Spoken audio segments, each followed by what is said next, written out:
বলছি কটকটি, ভোট তো কমপ্লিট, তা কি ভাবতাল বোঝা গেল? যতদূর যা খবর পাওয়া যাচ্ছে ম্যাডাম, মনে হচ্ছে আপনি অনেক ভোটেই হারবেন। আর বলো না, সব হচ্ছে কপাল। তুমি এসে এত চেষ্টা করেও শেষ পর্যন্ত ওই ভাড়া বাতে সাইড ঢালিয়ে গেল। কিচ্ছু হতো না ম্যাডাম, আপনার স্বামীকে যদি আর কদিন আটকে রাখতে পারতেন, এরকম যদি ভিডিওটা বাইরে না আসতো, তাহলে আর এই অসুবিধাটা হতো না। চোখ বন্ধ করে আপনি জিতে যেতেন। বলছি কি, ওদিকে আমার ছেলেরও নাকি আবার জ্ঞান ফিরেছে। হ্যাঁ, ডাক্তারবাবু তো বললো আমি যাবো দেখি একটু পরে, কিন্তু ওর তো জ্ঞান ফেরার কথা না। কেন? আমরা যে ডাক্তার দেখিয়েছিলাম, মানে আয়ুর্বেদিক ডাক্তার, সে বলেছে তার আর জ্ঞান কোনোদিন ফিরবে না, সারা জীবন এরকম প্যারালাইসিসই পড়ে থাকবে। তো কি করে জ্ঞান ফিরলো বুঝলাম না। এটা তো ভালো কথা, জ্ঞান ফিরে গেছে। আর আমাদের ডাক্তার একটু খতরনাক ডাক্তার, তো ও অনেক কিছু এক্সপেরিমেন্ট করে। কি দেখি করেছে কে জানে, জ্ঞান তো ফিরেছে, তা আবার ঝামেলা কি? বলছি কি কটকটি, তাহলে কি আমি ভোটে জিততে পারবো না? বললাম তো ম্যাডাম, আপনি লোকজন বাইরে থেকে হায়ার করুন, লোকজন সব ঠিকঠাক করা হয়ে গেছে। বলছে কি, ওই যে ভোটের বাক্সগুলো, ওগুলো কোথায় রেখেছে? ওটা তো ম্যাডাম আমি ঠিক বলতে পারবো না, ওটা তো ওই এমএলএ দাদাবাবুই ভালো বলতে পারবে। মানে আমার স্বামী এই পরামর্শ নিচ্ছে আগে। হ্যাঁ, ওনাই তো এতদিন ভোটের চলাচল করেছে, কোথায় কি রাখে কি না রাখে, কোথায় কিরকম সিকিউরিটি থাকে কি না থাকে, সবকিছু উনিই জানে। তাহলে মালটার কাছে ডেকে শুনবো? হ্যাঁ ম্যাডাম, দেখে শোনেন, তারপরে আমি একটা প্ল্যানের ছক কষে দিচ্ছি, সেই হিসাবে কাজ করলে পারে বাস আরামসেই সবকিছু করা যাবে।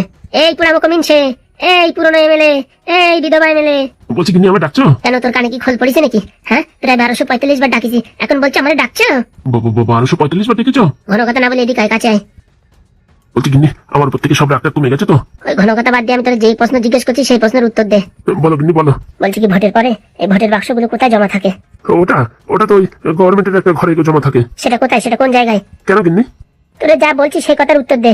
ওটা সরকারি কার্যালয় আছে না, ওর ভিতরে জমা থাকে। তা বলছি, ওর ভিতরে কিরকম কি পাহারাদার থাকে?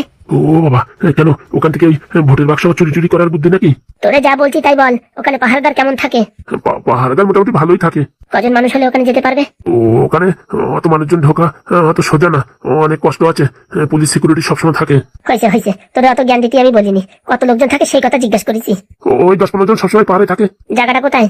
ওই তো তেতুলিয়ার মোড়, ওখান থেকে বাঁ দিকে গিয়ে ডান দিকে গিয়ে ভিতরে যে বড় অফিসটা, ওর ভিতরেই। বলছি, এর আগে কোনোদিন কেউ ওখান থেকে জিনিসপত্র কেউ কিছু চুরি করতে পেরেছে? আমি যতদূর জানি এর আগে কোনদিন কেউ ওইসব কিছু চুরি করার চেষ্টা করেনি। ঠিক আছে, তাহলে তুমি এখন আসতে পারো। কেন কিনি এইটু কথা শোনার জন্য ডাকিছো? তা কি তোমার এখন ধান দুলচি পাতা দিয়ে কি পুজো দেবো নাকি? এখান থেকে সরে যাও, মাথা গরম আছে কেন? গুতো মানে সামনে দুটো দাঁত একদম বের করে দেবানি, শালা পুরা মুখ নির্বংশে। হ্যাঁ, আমার এত দিনের কষ্ট সবকিছু নষ্ট করে দিলি, মান না খাতে এখান থেকে কেটে ওঠ। বলছি কিনি, যা করবো করো, ওইসবের জন্য আমার নাম না আসে। যা করবো কারো, এসবের জন্য আমার নাম না আসে? তুই তো যত নষ্ট গোড়া। আমরা যদি কোনো কিছু করতে ধরা পড়ি না, তোর নাম বলবো, দেখিস কেন কত দানে কত চাল, তখন বুঝতে পারবি। ওরকম কাজ করো না কিছু, তোমরা যা করবো করো, আমার নাম যেন না আসে। ভালো ভালো এখান থেকে কেটে পড়। আচ্ছা চলে যাচ্ছি, যা করে বুঝে শুনে করো, বলে দিলাম। ওখানে কিন্তু অনেক লোকজন থাকে, সেই হিসাবে কাজ করো। বলিস না, তুই ঘরে যা। বাবারে বাবা, কি বউ রে, এখন ভোটে জিততে পারেনি, এখন ভোটের বাক্স চুরি করবে? কি আমি দেখছি, এতদিন আমার বৌরি ভাবতাম কি একটা নরম প্রকৃতির মানুষ, এখন দেখছি তো নরম তো দূরের কথা, গরমের তো গরম। বলছি কটকটি, তাহলে এখন কি করা যাবে? তাই তো দাদু যা বললো, তাতে তো ওখানে এরকম 2-4 জন দিয়ে লোক পাঠালে কাজ হবে না। তাহলে কি একটা টিমের ব্যবস্থা করবো নাকি? না না ম্যাডাম, এইসব টিম দিয়ে কাজ হবে না। যদি কেউ একটা ধরা পড়ে, তারে যদি আসলা বাস দিয়ে মানে উড়ন্ত বাড়ি দেয় না, একদম ঝাপাঝাপ করে আপনার নাম বলে দেবে, তখন তো এমএলএ হওয়া তো দূরের কথা, পুলিশ স্টেশনে ডাইরেক্ট ধরে নিয়ে যাবে। আর সারা জীবনে কেউ কোনদিন আপনার ভোট তো দেওয়া দূরের কথা, আপনার চোখেই দেখতে পারবে না। তাহলে কি করা যায় কটকটি, তুমি বলো বাবা। আমার তো সামনে দেখছি সবকিছু অন্ধকার। আমার মাথায় একটা ম্যাডাম প্ল্যান আছে, কিন্তু প্ল্যানটা কি কাজ করবে কে জানে। বলো তো, তুমি বলো না। বলছি ম্যাডাম, আপনি ভোটে জেতার জন্য কত টাকা খরচা করতে পারবেন? টাকা তো অর্ধেকের বেশি খরচা হয়ে গেছে, এখন কি দেখি করবো তাই ভাবছি। বলছি ম্যাডাম, আমার কাছে একটা বুদ্ধি আছে, শেষ চেষ্টা। এই চেষ্টা যদি সাকসেস হওয়া যায়, তাহলে আপনার একটা জেতার চান্স আছে, না আবার ভোট হতে পারে, আবার জেতার একটা চান্স আছে।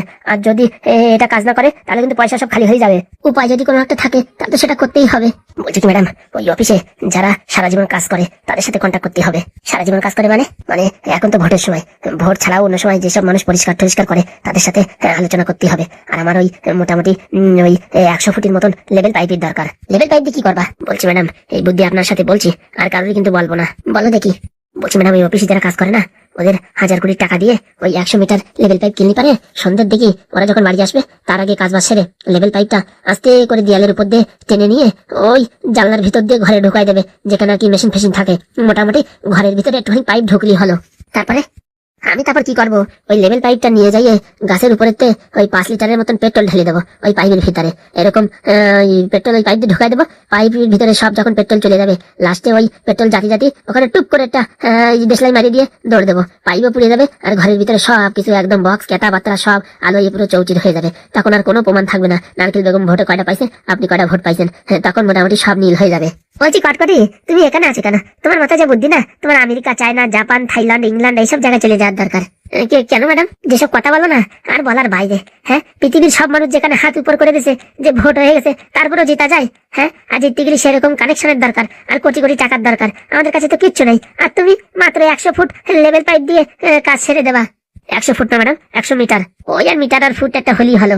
না না, 100 ফুট হলে অল্প একটু হবে। 100 মিটার হলে আমি ওই মোটামুটি অনেক দূরত্বে কাজ করতে পারবো, রিস্কও কম থাকবে। বলছি এর জন্য তোমার লোকজন কয়টা লাগবে? লোকজন লাগবে না, ওই সাথে একজন আমি কাউকে নিয়ে যাবো। ওই আমার গাছে উঠানোর পরে ওই দড়ি বাঁধিয়ে পেট্রোলের জামটা উপরে উঠে দেবে, বাস একটু কাজ করা, আর কেন দরকার নেই। বলছি তাহলে বাইরের তো লোকজন ডাকবো না? ওই তো 1-2 জন হলেই হবে। আর আমি তো মোটরসাইকেল চালাতে পারি না, একজন মোটরসাইকেলে থাকবে আর একজন ওই পেট্রোলের ড্রাম নিয়ে আমার সাথে সাথে আসবে, বাস 2 জন লোক হলেই পারে কাজ হয়ে যাবে। আচ্ছা ঠিক আছে, আমি তাহলে লোকজনের ব্যবস্থা করছি। লোকজনের ব্যবস্থার আগে ওই যে ওখানে যে চাকরি করে বা কাজবাজ করে তাদের সাথে যোগাযোগ করতে হবে। ওদের হাতে কিছু টাকা গুঁজে দিলি তখনই তারা রিক্সে নিয়ে কাজটা করতে পারবে। বলছি ওখানে ক্যামেরা ফ্যামেরা কিছু থাকবে না?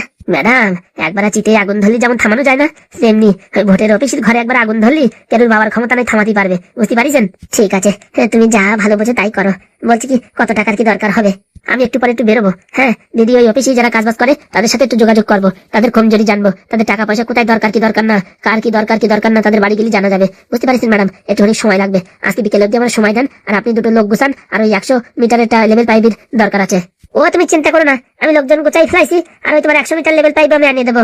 আচ্ছা ঠিক আছে, তাহলে আমি এখন একটু বেরোই, দেখি কোন বাড়ি গেলে কি কাজ হয়। আচ্ছা বাবা, সাবধানে।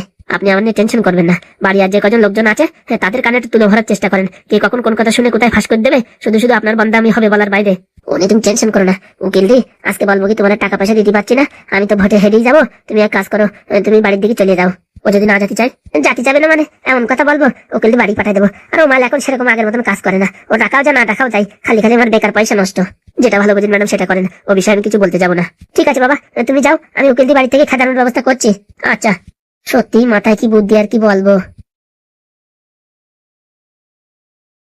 উকিল বাবু, একটু কান্নার মতন অভিনয় করি। বলছি ম্যাডাম, ডাকছেন নাকি? একটু এদিকে আসো। বলেন ম্যাডাম, ওরকম মন খারাপ করে আছেন কেন ম্যাডাম? আপনি যা যা বলেছেন, চাল ডাল কলা টলা সবকিছু তো কিনে নিয়ে আইছি। বলছি মন খারাপ হয়ে গেছে, ওরকম এখন কি তন্ত্রমন্ত্র দিয়ে কি ভোটে জিতা যায়? ওটা সম্ভব হবে না। সে কথা ম্যাডাম আমি আগে থেকে আপনাদের বলেছি, যে সব গুণগান যারা করে ওদের আমার বিশ্বাস হয় না, ওরা যে ঠিকঠাক করে কাজ করতে পারবে সে কথা আমার বিশ্বাস হয় না। আর যে কথাটা তোমার বলার জন্য ডাকিছি। বলেন ম্যাডাম। আমার ছেলের নাকি জ্ঞান ফিরিছে, বুঝতে পারিছেন? জ্ঞান ফিরেছে? কিন্তু ওইসব ওষুধ যারা খাওয়ানো হয়েছে তার তো জন্মে কোনোদিন জ্ঞান ফেরার কথা না। সেটাই তো বলছি, এখন বাড়িতে এসে কি বলবে কি না বলবে, আমার তো মনে হয় সব দোষ তোমার ঘাড়ের উপর দিয়ে যাবে। আমার ঘরের প্রতি মানে? এই দেখো যা বলছি, আমার যদি পুলিশ থানায় ধরে নিয়ে যায় গুদুম গাদাম করে বাড়ি দিয়ে যদি বলে যে কোথা থেকে এসব জিনিস পাইছো, আমি কতক্ষণ মার খাবো বলো? তোমার নাম তো মুখে আসবেই আসবে। ও ম্যাডাম, আমার কি মারবেন নাকি? তার জন্য বলছি তুমি বাড়ি চলে যাও, এখানে লোকজন তুমি কোথায় থাকো কি থাকো কেউ কিচ্ছু জানে না, আর আমিও বলবো না যে তুমি কোথায় থাকো, বুঝেছো? কোনো ঝামেলাই থাকবে না, যা হয় আমার প্রতি যাক। এখন সময় খারাপ চলছে তো, তা তোমারও যাতে বিপদ না হয় তার জন্য বললাম। এখন তোমার ইচ্ছা, তুমি কি করবা কি না করবা।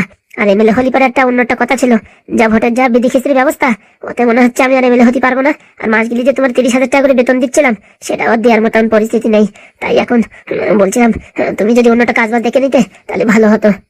কাজ বাজের টেনশন নেই ম্যাডাম, বলছি ওই আপনি কিন্তু আমার নাম নেবেন না। না না, তুমি যদি এখানে থাকো তাহলে তো তোমার ধরবে ধরবে, কিচ্ছু করার নেই। কি বলছেন ম্যাডাম? হ্যাঁ, আমার ছেলে হয়তো 2-3 দিনের ভিতরে বাড়ি আসবে, তার আগে তুমি চলে যাও, বুঝেছো? আচ্ছা ম্যাডাম, বলছি কি আজকে বিকালে সন্ধ্যে 9টা ট্রেন ধরে চলে যাবো নাকি? হ্যাঁ, তা আগে দিয়ে মন্দ হয় না। আর তুমি যে এই মাসের কয় টাকা পাবা সেটাকে আমি তোমার ফোন পে করে দেবো। ও নিয়ে ম্যাডাম টেনশন নেই, আপনি ফোন পে করে দেবেন কি না দেবেন সেটা আপনার ব্যাপার, কিন্তু এখানে আর থাকা যাচ্ছে না। আপনি যে কথা বলেছেন তাতে তো আমার কপালে শনির দশা ঘোষায় যাইছে।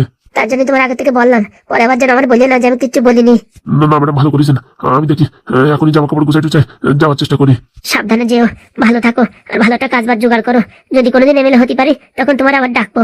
আচ্ছা ম্যাডাম, আমি তাহলে এখন রেজিস্ট্রি হয়ে রওনা দিই। বলা যায় কোথা থেকে কখন কে এসে ধরে নিয়ে যায় বলা যায়, ওর জন্য ব্যাগটা গুছাই এখনই চলে যাই। ওই স্টেশনে গিয়ে ওয়েটিং রুমে থাকবো তাও ভালো, এখানে থাকা এখন রিস্ক হয়ে যাচ্ছে। আচ্ছা ঠিক আছে। আসি তাহলে, আমায় ক্ষমা করবেন। যদি কখনো কোনো দরকার হয় ফোন করবেন, আমি চলে আসবো। আচ্ছা ঠিক আছে। তাড়াতাড়ি কেতা কম্বল গুছাই বাড়ির দিকে হাঁটা দিদি, বাবা আমার নাম আসলে সারা জীবন জেল খাটতে হবে, বাবা পালাই সারি। যাক, মালটাকে খেতে দিতে পারিছি, মোটামুটি আপদ একটা বিদায় হলো। যাই দেখি, করে খাওয়া দাওয়া করে নি।